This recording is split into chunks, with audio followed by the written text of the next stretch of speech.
Welcome to Carefree and Conscious, paranormal and profound authors with stunning true stories. If you like this type of content, be sure to subscribe. I'm your host, Susanne Wilson, the Carefree Medium and Intuition Educator. Today on Carefree and Conscious, Angels Can Help You Today, How to Angel Up, with Reverend Sue Frederick. Reverend Sue is a master numerologist and ordained unity minister, and an author of several books, including a new trilogy about how to bring angels into your life and get their help now. She has been described as a breath of fresh air and been featured in the New York Times, CNN. She teaches people how to revise their soul's plan while they're still here on Earth. Reverend Sue can teach anyone how to connect with angels and understand numerology to benefit their lives now. Find out what you need to know to not only get through, but to thrive in the days ahead. And now, Carefree and Conscious, Angels Can Help You Today. How to Angel Up. Reverend Sue Frederick, welcome to Carefree and Conscious. Oh, it is my pleasure to be here with you. I'm a huge fan of you and your work. Well, it's mutual, and I'm happy to have you here. It's great because we're sort of cross-referencing each other in our podcast. I love it when that works out. It's really important because it's like me, Casa is Sue Casa. Yes. In terms of the people that listen to what we have to say. And I think it's really important to get you on now because you're bursting forward with all of this new creation, and you've always had a lot of creativity coming from you. But I'm especially interested. You have three new books out, and guys, stay tuned in because you're going to get a lot of interesting tips here. But could you tell us what has motivated you for three new books all at once? A year ago, I would have told you I'm never writing another book. I am done. And then I had my health challenge a year ago. The angels were guiding me through it. They had showed up in my room a few months before it all unfolded. And they were just downloading to me so intensely that literally before I started writing the first Angel Up book, I couldn't sleep at night. They were just saying, now it needs to say this and it needs to say that, and you've got to start with, this idea. And so finally, I just thought, all right, if I have to write this book, the angels are going to have to do the work. They're going to have to do the heavy lifting. I'm in my 70s. I've written a whole lot of books, and it's a lot of work. And the angels manifested it through me in a way that it was extraordinary. And literally in 1 month, all three of these Angel Up books came through me. And I thought when the first one was done, I thought, okay, we're done. And then they went, no, no, there has to be a study guide so that people can run their own Angel Up discussion groups everywhere and use the study guide. And so I went, okay, got that together. And then they went, nope, now you have to do the journal where for 33 days a person is receiving angelic messages and writing them in your book from your prompts. I went, okay, let's do it. And now I see that this is the angels, our first responders, trying to help us shift our consciousness at this time when we really need to. Oh my gosh, angels as first responders. Hey, you got to tell us what does that mean? Everybody saw in the introduction, angel up. What does it mean to angel up? Well, we are all called at this point in our human evolution together on Earth to step up our frequency and awaken to our spiritual selves. And the angels say that they are here with us in ways that other beings, divine beings, aren't, that they are more present than our departed loved ones. They are more present than our spirit guides because their entire job is to help humanity through the painful journey of being human. And in our darkest moments, even when we can't call out to a higher being or to the God source, the angels are wrapping their love around us, helping us through it, helping us embrace the soul lesson in whatever we're going through.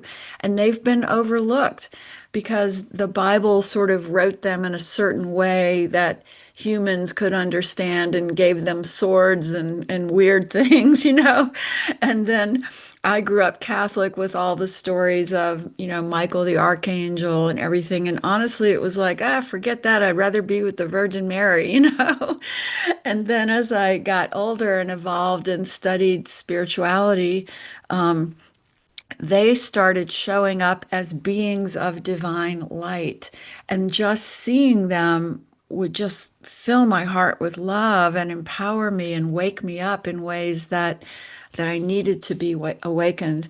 But it was really only in the last couple of years that they became really importantly pouring messages through me saying, okay, you have learned enough in your life now that you have to help humanity with this new knowledge.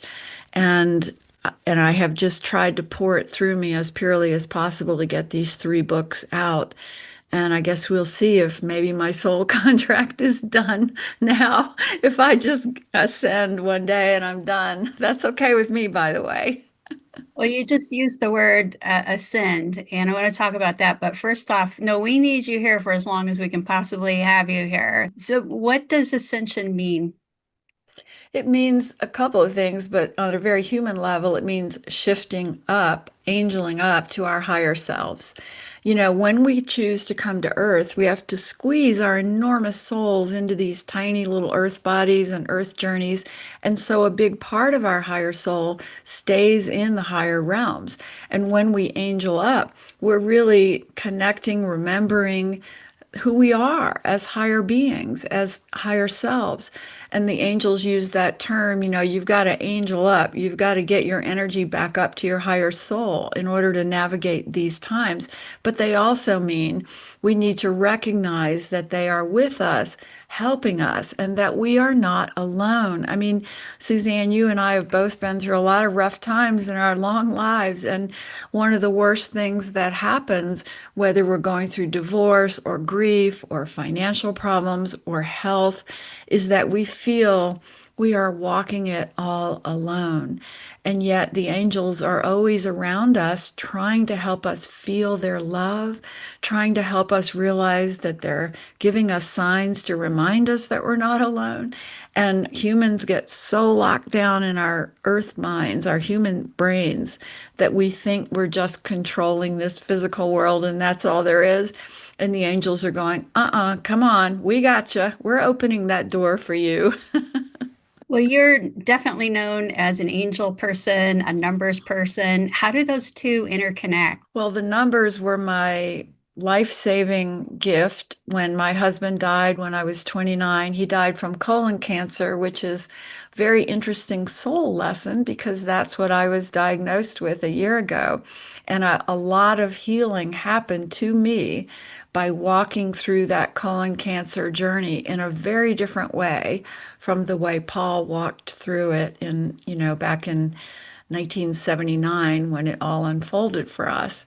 And his suffering was off the charts, but so was his enlightenment as he was leaving his body and teaching me everything about divine reality. And he took me on a shared death experience, to show me how it really worked and that the earth world was our school and that everything that happens here is in divine order, even when we can't see it at the time. And, the numbers were given to me about a month after he died by a friend who gave me a reading, a numerology reading. I had talked to grief counselors. I grew up Catholic. I had been studying Native American spirituality, everything, Buddhism, and nothing spoke to my soul like that numerology reading. She was so gifted, and basically in 1 hour, she said, this is what you came to accomplish. It's your soul's path. This is why you're still here. This is what your soul agreement was with Paul. This is why he's gone. And she just laid it all out for me. And I began studying numerology then with such a passion. I created a big workbook, Susanne. Like if I had known you back then, I would have said, okay, give me your date of birth and your name and everything. And I would have been calculating your path for you and talking to you. I was so obnoxious. I'll still let you do that, Sue. That would Yeah. be an amazing treat. But in the angels use the numbers, right? Yes. Yeah. So, at first for me, it was just, wow, I found this amazing sign from the universe about how to live your best life and understand your reinventions. And I didn't ask a lot of questions like, why are we given these signs and who is really giving them to us?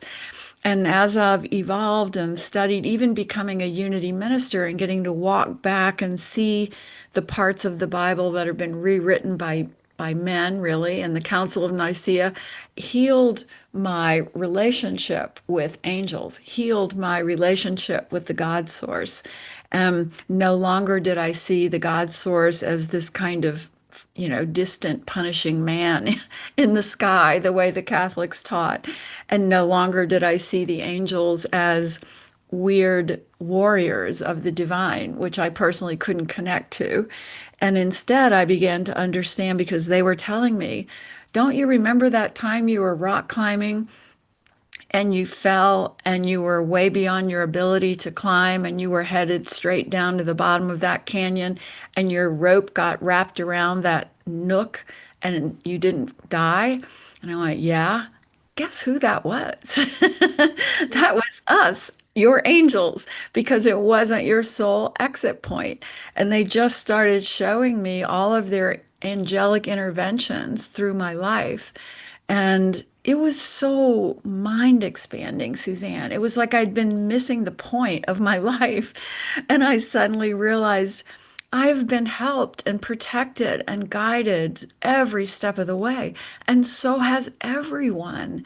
And if we can wake up to understand this, it changes the game. Gosh, that is the coolest thing. So when we have an experience of light or a wake-up call, are angels generally behind that? And how do we know?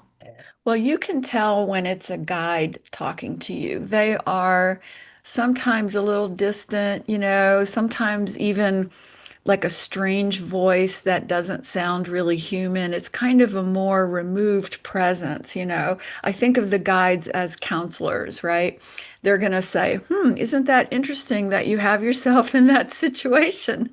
Let me ask you to think about what your soul is learning. The angels are different. They are here on Team Humanity. They are here saying, we know how hard it is to walk the earth realm, and we are going to help you succeed. We are going to help you accomplish your soul mission. And you know how we're going to do that? By loving on you and picking you up when you're at the bottom, when you are lost, when you have given up, when you are brokenhearted. We are the ones who are going to get you out of bed and get you back alive and accomplishing your soul mission. Okay. Hey, shifting gears, there's something that I selfishly want to ask you, and it's a very strange experience that I had.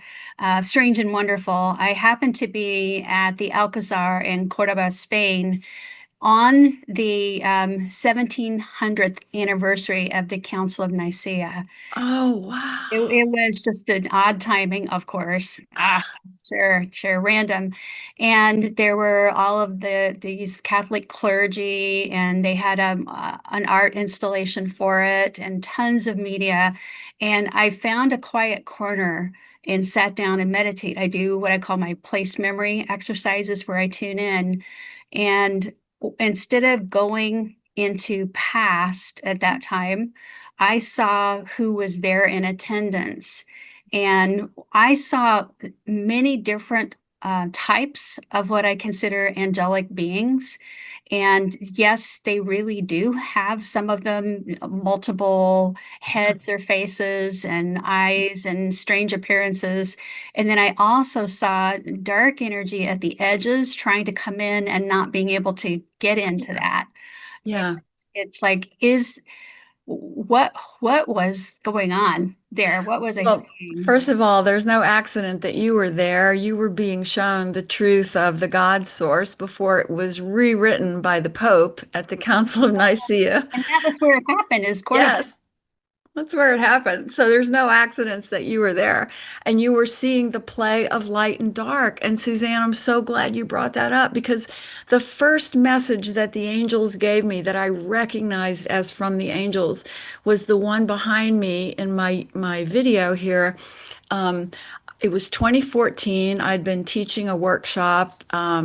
And I was exhausted. I mean, you and I have done this work a long time, and you come back from a 3-day workshop and you're just completely depleted, right? It was for grieving people, helping them connect to their departed. Um, so as I went to bed, I got really, really sick and I got this really high fever. And I left my body at night and I was taken out into outer space. And this time I knew it was angels because they were holding me in so much love and their voices were so kind. And they were saying, "Do you see the light beams shooting up from planet Earth?" And I said, "Yes. What is that?" And they said, "Every soul on Earth, the minute they open their heart, shoots that light out into the universe and it overcomes all darkness." And they were saying, you have to teach and you have to remember that the light is always going to overcome the darkness on earth, no matter how it may look in the moment. And they said, love overcomes the fear, light overcomes the darkness. And that went on all night, Suzanne. They were holding me and whispering it to me and showing it to me. And I woke up and just grabbed my computer. I had to start writing because that's how I process. And that became the book Through a Divine Lens. They were showing me the world through a divine lens and telling me that the light always wins here, even when it seems not, and that we are the light. That's like, that's the big aha moment for me, is that we all carry that light of the God source, and we can shine our light on that darkness and transform it. Just because most of us can't see that light doesn't mean that it's not there. The It is human absolutely, mind makes us doubt it, the human mind makes us doubt it. and Almost like spirit. the heart aligns us with it. There you go. There you go. So when people say, I don't know how to trust that my prayers make a difference, we don't have to see it to believe it. We have people like you that can share the Or we experience. just have to pull back and see the bigger view. It's very hard in our personal day-to-day lives to see that the light is always winning. I mean, I wake up in the morning and I got this health complaint and that health complaint, and this thing to worry about and this problem to solve. And, half the day has gone by and I'm just lost in the details of physical living. But we each have to meditate, we each have to pull back and quiet the human mind, so that we get back in touch with the heart, with the light that we're carrying, and our job here, which the angels are so adamant about, our job to shine that light now. Now is the time in order to shift consciousness here on earth. And you're not just talking the talk, you're walking the walk, and you share your transformative experiences. You also put process, like a good Virgo, behind what you're teaching, processes that truly anyone could Yeah. follow. I can teach it to anybody, and I teach it to everyone who'll listen, and they can suddenly see their life through their soul's view. I work with so many grieving parents, just like you. I love helping parents heal. I'm very much involved with them. And their whole light changes when they start going, wow, so did my soul really agree to walk this journey of grief for a purpose, of awakening? And here it is in my birth path. And look, my child was on this other soul path number, and it explains why they had to leave early. And suddenly now they're seeing it from a higher light, but they're figuring it out. I've given them the gift of the numbers. I love that more than anything, Suzanne. And this is why you and I want everybody to know that they can connect with spirit, that they can do numbers, they can understand their soul journey. What are the seven stones of ascension? Not going into, obviously, we can't cover all of that here, but the concept behind the seven stones of ascension that you teach, where that came from, and what are some benefits? Well, I love that I got to really learn the original Aramaic translation of the Bible when I was in Unity Ministry School. It was so healing. And one of the most the beautiful scenes, where Jesus, who was an enlightened teacher, an enlightened master soul here on earth, actually, numerologists believe that he was on the 33 mystical path here of the heart of compassion, that when he crossed, the women showed up at his grave first thing in the morning to see him. And there was a stone there and a being of light, although in the Bible, the Bible says it was an angel sitting on the stone. The original translation is a being of light was standing there. And the being of light moves the stone, which represents the grief of believing your departed is gone and that death is real, removes the stone and says, look, he's not in there. He's in spirit. And this is the women that learned this. And the women started communicating with Jesus in spirit right away. It is the metaphor for removing the illusion of death on earth. And I cherish that story. And then what I've learned is that each of us here agree to walk through certain stones of awakening here in order to remove them from our hearts so that we can really be the ascended masters we've come to be. And of course, grief is the number one stone, right? That we hit it, whether it's through divorce, breakup, grief, loss of a loved one, loss of a career. Everyone's going to be touched by grief. And that is meant to open our hearts, to get us to become loving, compassionate, spiritual beings, no matter how long it takes. And sometimes it can take us a while to walk through it. The second stone is lack of purpose, which is another thing that just so many young people, especially these days, say, I just don't feel any purpose here and I don't want to be here because of it. And so that's a heavy stone that once we remove that, and my whole book, I See Your Dream Job, is about using numerology to find your path and your purpose. So whatever tools people can use to find it, it's more essential than getting the secure job that so many people get that kind of sucks their soul away. And then the third one is disappointment in others and disappointment in the world. And boy, I don't need to say anything about that because right now everybody on earth is disappointed in somebody in their circle for different reasons, right? Yeah. And so it's about learning to see from the soul's view and saying, I see you as a beautiful soul on a journey just like me, doing the best you can, just like me, and I honor you for that. The next Oh, one, and I'll go through these quickly, disappointment in self, self-doubt. Self-doubt, our human self wants to use any excuse possible not to step up and accomplish our soul mission. So it will throw those things like, oh, you're not good enough, you're not smart enough, who do you think you are?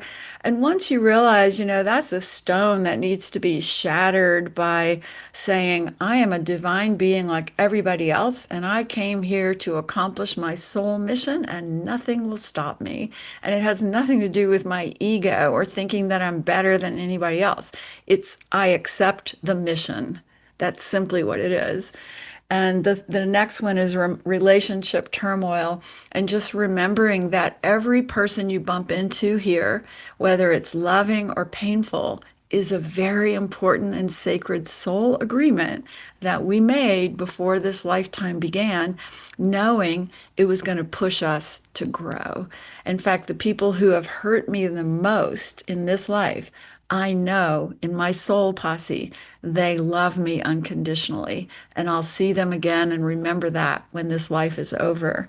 And then health issues. Well, again, there's nobody on earth who lives past youth who doesn't experience health problems, no matter how healthy we live. We can be living the best and purest healthy life, but the body is a vehicle of the soul. So when it's time for us to reinvent or change our perspective, if we don't start listening to that nudge, the body steps in and goes, okay, you can no longer do that work. We're taking away your functioning colon for a while until you readjust and realign with your soul's work. So we have to learn the lesson of what that gift is and then realign and heal ourselves. And the last one is spiritual crisis. And every single person goes through a moment where they feel like this life is pointless. And even my beautiful daughter who grew up so spiritual, meditating with me, going to all my talks and everything in her early 20s, like so many kids, she hit a time of going, I don't believe in anything. Everyone's going to hit that. And so the way we have to move through that is going on our spiritual quest and saying, I need to experience this in my body and my cells, whether that means meditating, going to India, doing ayahuasca, whatever it is that gets us out of our head and really aligns us with our spiritual essence, our truth. I'm actually kind of blown away because this to me was the best summary I've heard to date for the human experience. And you didn't couch it in terms of we're just here to suffer. There are modes of thought that do teach that you're here to suffer. What I hear time and time again, my people on the other side was that was a wild ride. Those things that were tough, they don't remember the pain. They remember the golden gems Yes, they took with them. And we're there a whole lot longer. We're yes, there in that other frequency that is our true home a whole lot longer than we're here. And we're always safe. We're always yeah. safe. No matter what, we're always safe. There's always a You know, part of us that's held safe. So if someone were saying, I'm going to get that book because, man, that all just kind of went by me real fast, but it sounded good. Is there anything that they could start doing now? Like yeah. what's something that you can do transformative now? So the easiest thing about the angels is you don't have to sit and meditate. You don't have to go live in an ashram. All the things I've done seeking my own enlightenment. And finally, the angels go, wait a minute, we're right here. All you have to do is say, angels, help me, heal me, lift me, love me. And you lift your frequency with those words. You feel us with you. You take a breath. And now you are remembering your higher self. Angels, help me, heal me. Angels, love me, lift me. And, I came back from speaking at a big conference in Colorado. I was so high from it. And our kitties, our three Bengal cats that are like our children, they were desperately ill. I fell into the pit of fear and everything. And I would remember. I would go, angels, help us, heal us, lift us, love us. The cats would look me in the eye, and I knew they knew that my soul was praying for us and connecting us to the angels. And I believe we got through it by the angels helping us. Now, I'm not going to say that you never die if the angels are helping you, because we all have a soul exit point, and our animals do as well. But there are also certain negotiation points, and I've had one, I know you've had one, where we say, okay, I just need to stay a little longer. And they tell us, yes, you can stay if you do these certain things. And so I'm only here because I'm on my last addendum, so to speak, of my extended soul contract. But the angels are helping me to get it done. Yeah, from everything that I've seen you talk about, I mean, you should be dead. You're not. You're here. And I have to say dead in quotes because Yeah, many of the so-called dead are way more lively right. are, and only the body ever dies. I know that I bypassed an exit point. I've had two doctors now tell me, I thought you were terminal, and one just flat out said that and said, now You're perfect. And I'm like, yeah, I had to do a lot of research. I had to travel. I had to pay a lot of money and go into medical debt Wow. to get healed because there was like one surgeon that could help me and it was out of network and all that. But I was just determined this is not how I'm not fading away.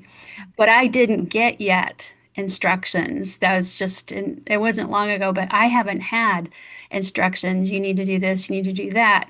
I think until I reflect and go, yeah, but you made a choice the other day that was pretty significant and it's a different direction. And yeah, something opened up that you never thought was going to happen. So, do the angels, are they purposefully withholding information from us? No, there's certain information that humans are not allowed to have because the reason we're here is to walk the journey without remembering or seeing the future because we wouldn't learn. It would be like going to play Monopoly, but you start out owning all the hotels. Like you're not learning anything. You're not going to enjoy the game.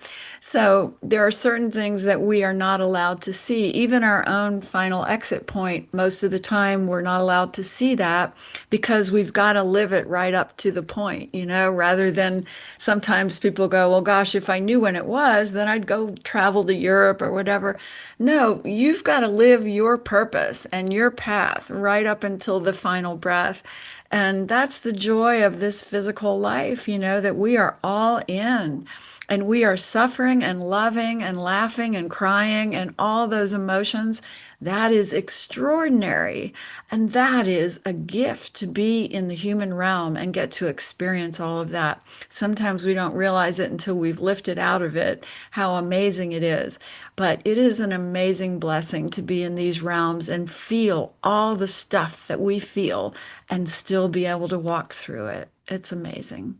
Have you met any of these particular groups of angels that we've read about in different religious texts? Seraphim, Dominion. I have a connection with the Mother Mary that comes from my Catholic childhood, and the Mother Mary has always come to me as the Queen of Angels and shown me her gathering of angels around her. That's how I knew her as a child, Mary, the Queen of Angels, because I was Catholic. That was the one good thing the Catholics did good, is they called Mary the Queen of Angels. And in May, we would crown Mary as the Queen of Angels.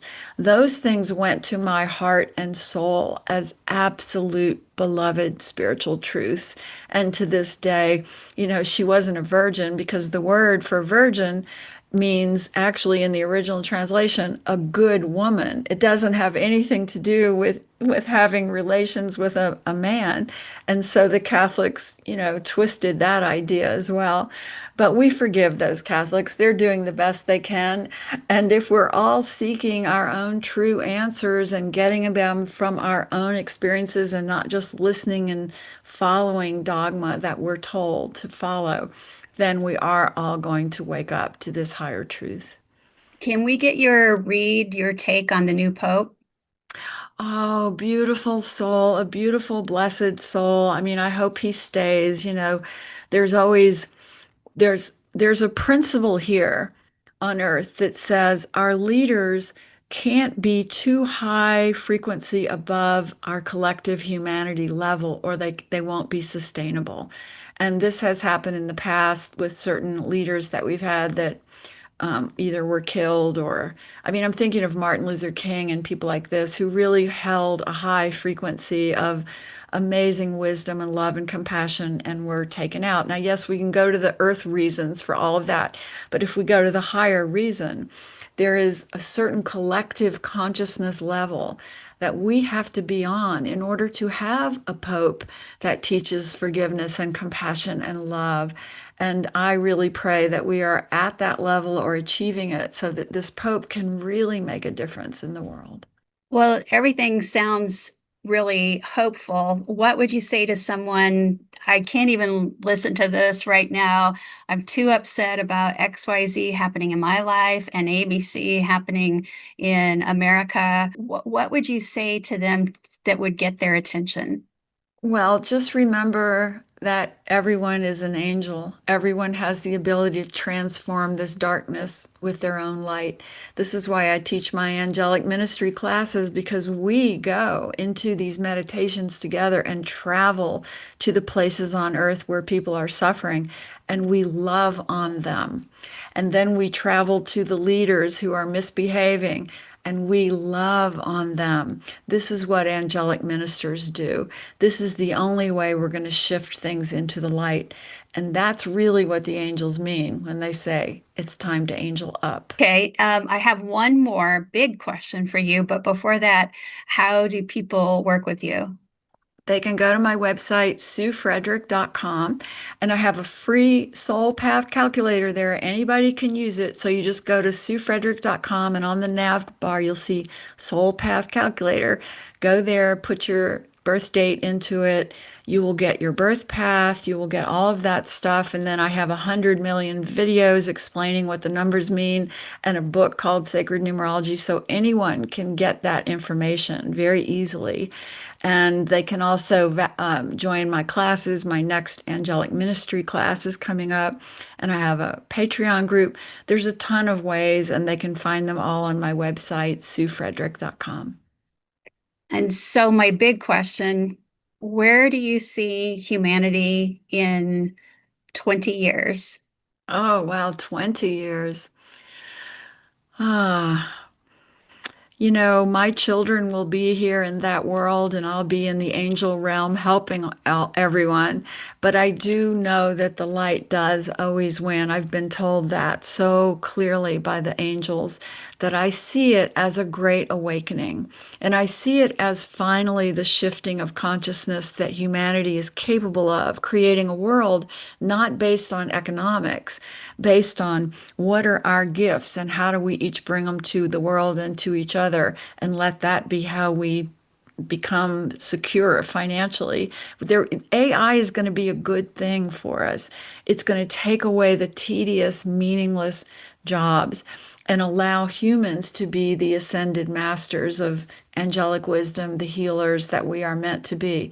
Now, of course, everything is a blend of free will and destiny, so that choice might still be being made. But every time we move through the world with our light and our love, and even working with AI ourselves in a very enlightened way, a very high consciousness way, we are helping shift that. Will you be working from the other side after you cross over with people here? And what kind of people will you work with? Well, I really hope I get a little beach vacation first. And then after that, I would love to help people who are grieving. That's what I really do now mostly. And those are the people who have my heart. You know, grief was my first wake-up call when I was 29, and it is such a powerful spiritual teacher. I call it the divine mother of awakening, but it's also a really tough mother. And so I'd really like that veil between the worlds to be completely gone, so that humans can be walking on earth, seeing their departed, having conversations with them in spirit, and knowing that they're good and that they're still in this realm for a reason and going about their business.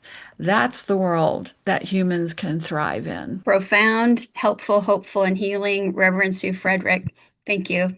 Thank you so much. Visit our website, carefreemedium.com, or find us on social media at Carefree Medium. Thanks for supporting Carefree and Conscious.